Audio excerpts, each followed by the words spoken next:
Well, good morning, everyone, and welcome to John's Rants for February 2026. This is John Giardinelli. I'm your association's attorney. Today's going to be like a potpourri of stuff. I got a whole bunch of miscellaneous issues. I did a program yesterday with the MLS and the Commissioner's Office, and so I've got some updated information for you. So let's just jump right in. Again, there's no rhyme or reason to this. It's just an update on a whole bunch of individual issues. So first of all, the state of the California Association of Realtors did a statewide study of the types of violations that agents are getting in trouble for. So I'm just going to tell you what the top 5 are. Number 1, and it's no surprise, is violations of fiduciary duties that you have to your client. So Article 1 is the number 1 issue, and that trend over the last couple of years seems to be going up as more and more consumers understand that they've had expanded rights, that the federal government is looking into a lot of real estate practices. There's been the settlement of the lawsuit, changing the multiple listing service commission issues. There's been more and more willingness to go after realtors that have allegedly not complied with their obligations to their clients. The second most common violation are advertising violations, interestingly enough. And as I'm going to talk about in a few minutes, with the increasing use of artificial intelligence to enhance marketing, I believe that trend will also continue. So again, be careful of your advertising, painting a true picture of the property. With both artificial intelligence and the new digital disclosure law, I think we're going to see some increases in that. Number 3 is competency. Allegations and violations that have been proven to be correct, that agents are not acting competently. This includes acting outside your area of expertise. For if you're a residential broker and you try and do a vacant land, and also not living up to the standards within whatever areas you practice in. Again, a little sneak peek into what's going to happen later this year, but I suspect that in addition to all the other competency tests that are going on out there, there will also be a change in competency based on your geographical area. Whether you practice in Anaheim, whether you practice in Pomona, whatever area you feel competent in, that's the area that you know and should practice in when you go outside that area, unless you actually study the area, study the local ordinances, those kinds of things, study local markets, local practices. There may be a problem there. Next is an old favorite, misrepresentation and non-disclosure. And then lastly is violations of Article 9, which are violations of agreements to be placed in writing.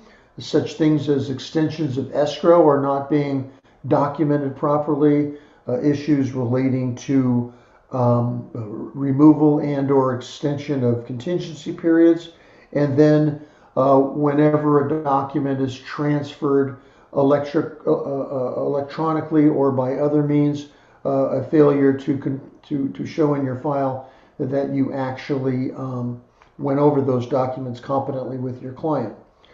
There's also been some significant changes to the Code of Ethics this last year. Some of them are important. Some of them are not necessarily relevant in California because we don't do certain things that other states do, and so I'll kind of go over those with you. Number 1, there's been an extraordinary emphasis in the Code of Ethics on the negotiability of compensation, whether it is negotiability of compensation on the listing side or whether it is negotiability on the buyer's side. So it is important that your office adopt policies that clearly define what are your office's policies regarding compensation. Are you willing to work for a certain amount of money? Do you emphasize that there is no such thing as a standard or minimum commission, that it's really between the broker and the client. All of those things have taken on new and important roles in today's environment.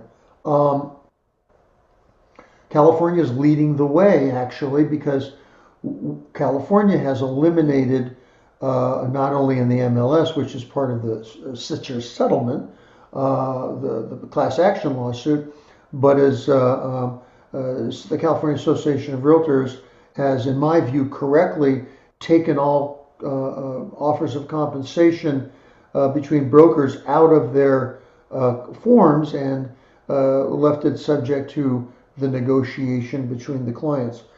There's been a firming up of the rights of the seller to direct how access should be made available to their property. This is not a realtor determination. It is a determination by the seller as to how they will establish whatever they think is the appropriate way to allow access to their property, whether it's the liberal approach by putting a lockbox on and allowing virtually unfettered access, whether it's by appointment only, whatever it is, that is ethical and is directed to the listing agent. And then there's been a change to Article 3, which is the cooperation article, and now the burden is also on the buyer's brokers to follow those instructions. So there's been an enhancement there as well. It's been a change to Article 7. Article 7 is an article that basically says if you're going to be compensated by more than one source, for example, the seller and the buyer, that has to be, or a third party is going to provide some of the compensation, that has to be disclosed and approved by the client.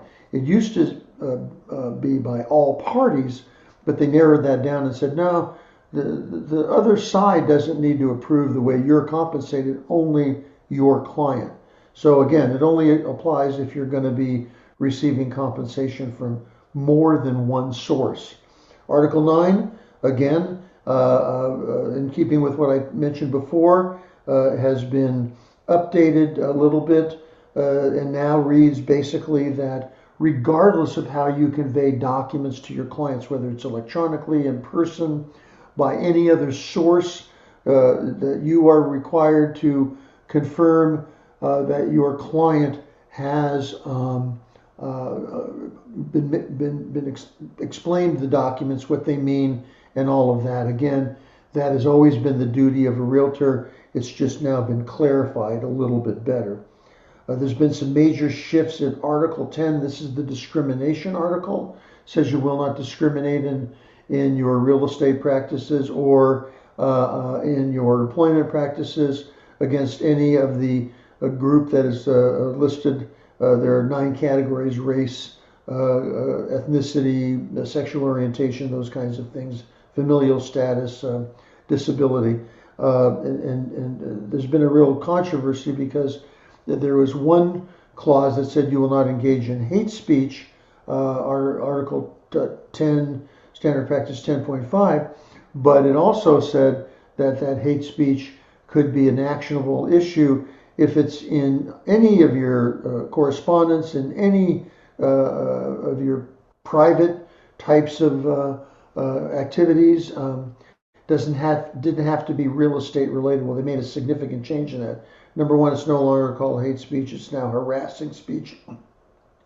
That is meant to discriminate based on one of the protected categories, and it must be related to your real estate profession and or your real estate activity. So they did narrow that down, and that was becoming a really big problem for people that had social media and were putting on what they considered to be their own personal viewpoints on issues such as transgender issues and so forth. So they've cleaned that up quite a bit.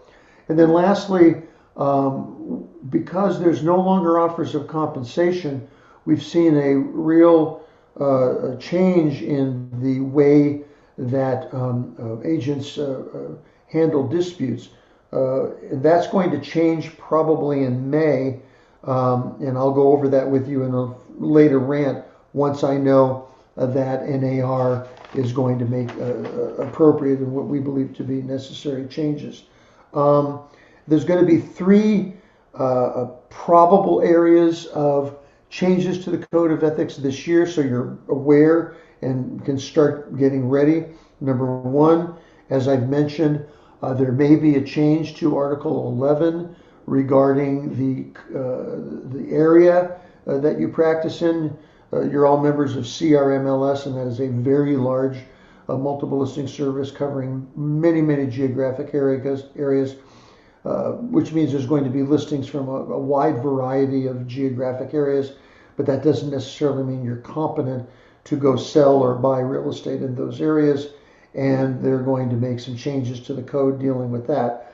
There will also be, as I just mentioned, some changes to the way agents handle disputes over who's entitled to a commission, whether that's agent number one that initially initiated the contact and initially perhaps showed the property, or the agent that later on, by whatever source, was able to persuade the buyer to move over.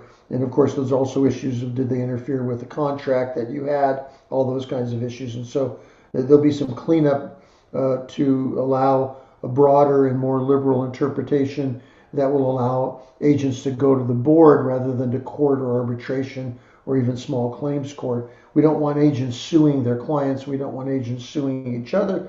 And so there'll be probably some changes in that. And then there's an ongoing debate about commissions and referral fees. And so I suspect there'll be some changes this year to the rules relating to the disclosure of referral fees, particularly on the buyer's side. So that's coming. I had exchanged some correspondence with the California Association of Realtors attorney, and what they're saying is the top issues that they're hearing about are, of course, the new AB 723. That's the disclosure of digitally altered photographs. That's the result of a new law that just went into effect on January the 1st. And again, you need to be aware of that. There's a new MLS rule. I want to say it's 11.5, but double check that. I know it's in the 11 area, dealing with the implementation at the MLS level of altered photographs. But again, the legislation covers brokers, salespeople, or anyone acting on your behalf. That could include a marketing company, anyone. It covers altered digital images in an advertisement or other promotional material. It's related to the sale of any real property, including rentals or leasing.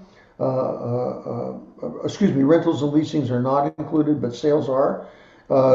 It obviously covers things like altering fixtures, altering the way you virtually stage, appliance changes, flooring, walls, paint color, and there are some limitations if all you're doing is cleaning up the photo, making it brighter, things of that nature. So be aware of that. We wrote an article, it's on your newsletter, regarding its AB 723, and it's probably the top call that CAR is getting.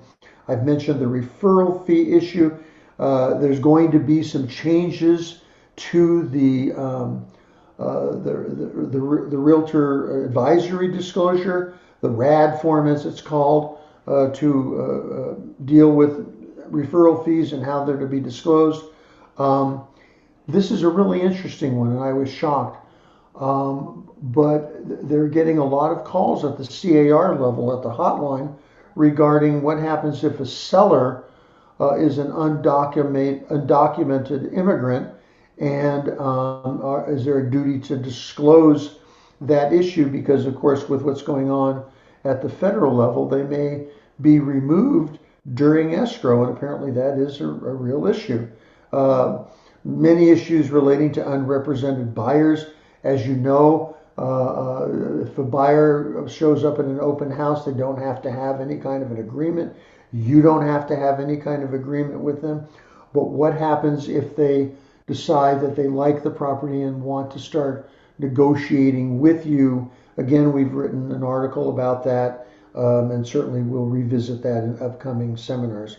Some other issues, and I think this is going to be, if not the top issue, one of the top issues for 2026, and that is the issue of artificial intelligence. I talked to the commissioner's office yesterday, and they're looking at creating some regulations dealing with advertising and promotional literature and the use of AI to enhance your promotional literature. Things like automating tasks and whether or not using virtual assistants such as chatbots is actually utilizing a service where the service is essentially an artificial intelligent app is acting without a real estate license. This could happen in virtually any profession where the use of AI actually crosses the line into unlicensed activity. So I'm not going to go into any great detail because we're going to do a program on February the 19th, and we're going to cover that at length. We've got some incredible speakers, the Commissioner's Office lead counsel, the CAR lead counsel, and a person who specializes in compliance we're going to be talking about artificial intelligence along with a whole bunch of other topics. But what the Commissioner's Office says, look, if you want to avoid disciplinary action because you're using AI, number one, put your client's interest first. That's just universal. Make sure you understand what duties you have relative to privacy and confidentiality. Make sure that the use of AI does not create a disclosure issue. That's the whole digital photo question. Don't misrepresent anything. Double check whatever it is you're using AI for to make sure it's accurate. Again, using AI is no different than using an assistant or an outside vendor for some service. Ultimately, it's still up to you to make sure that the information is accurate. Then for brokers, obviously, there needs to be policies in place dealing with artificial intelligence. You need to have policies and rules and procedures and so forth. There needs to be someone in the office who oversees advertising, including AI, and make sure that it's managed properly.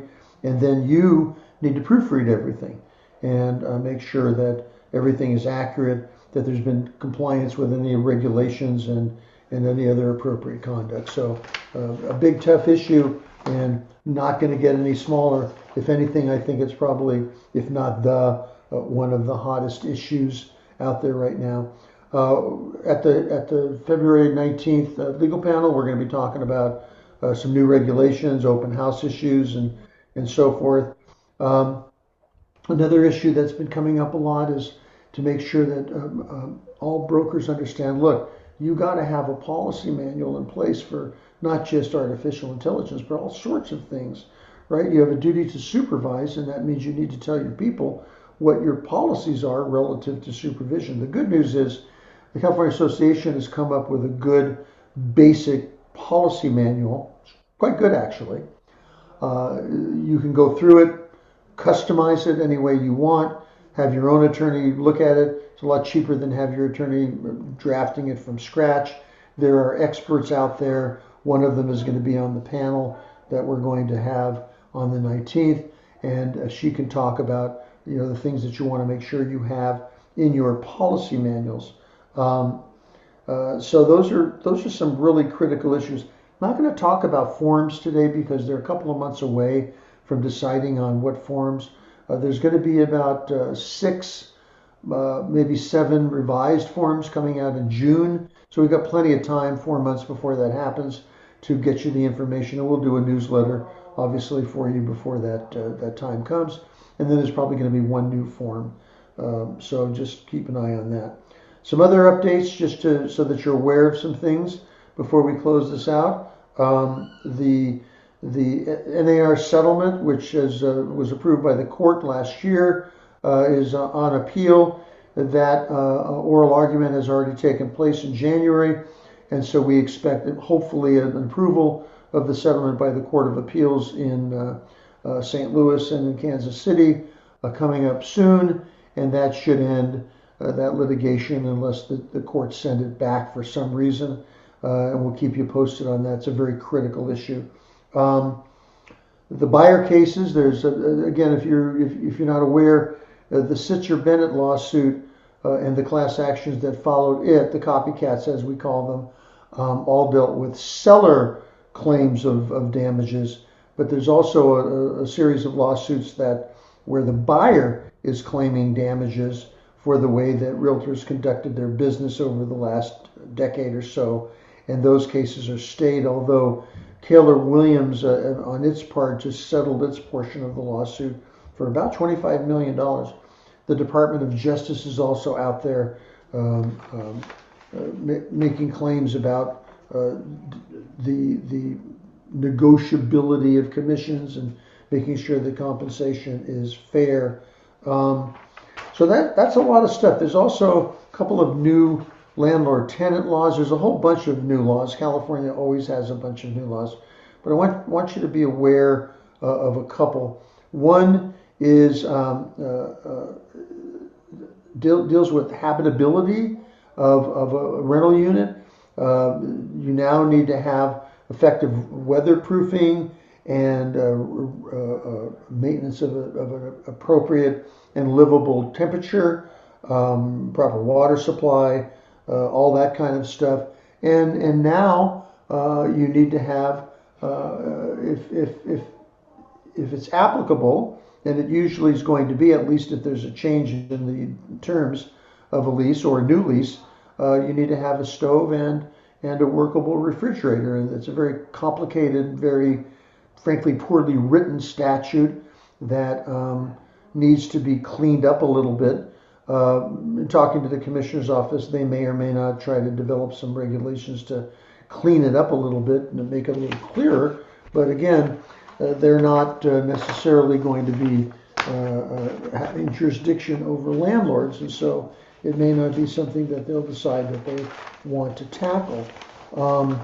So that's coming down the pike as well. And then lastly, there's been a lot of controversy over who escrow can write disbursement checks to. The law is pretty clear that they can write checks for earned commission to the responsible broker or brokerages, depending upon whether there's two brokerages involved in the transaction. But there have been some practices developed over the last couple of years where escrow companies are paying transaction coordinators, photographers, stagers, inspection companies, and the like, even in some cases the private debts of the broker or brokerage, including tuition and some other things. And so things have gotten kind of out of hand, and some regulations are being worked on now. I suspect in the next month or so, one of three options which are being discussed at the department will be adopted. One is that escrow agents can pay only the broker. That is certainly a possibility, in which case the broker then needs to turn around and disperse whatever earned commission splits there were with the agents who actually conducted the transaction.